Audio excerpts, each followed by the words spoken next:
kung gagawa ako ng juice ay para sa cold. So, alternative lamang ito kung ayaw nyo po mag-take ng medicine.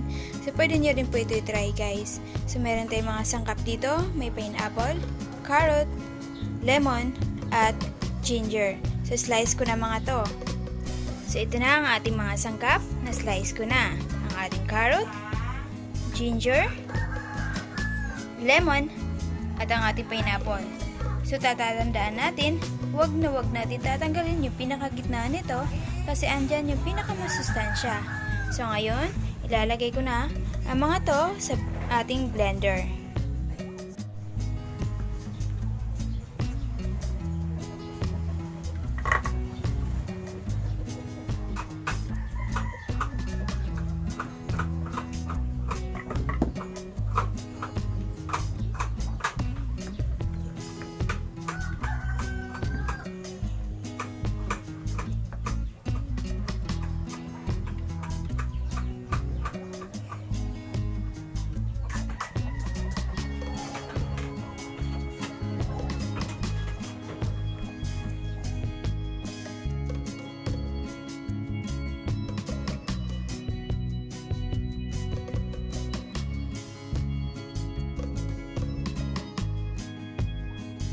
Remember din po kung gaano kadami yung sangkap na inilagay natin sa ating blender, ganun din po kadami yung tubig na ilalagay natin para pure yung ating pagkakagawa.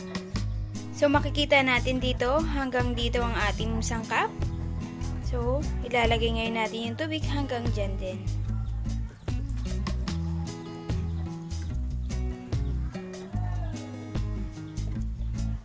So ayan.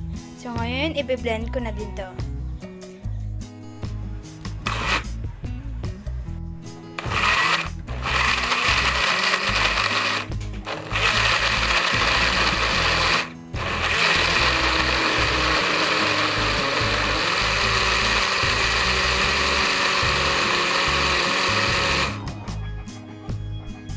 Tada! Ito na ang ating juice.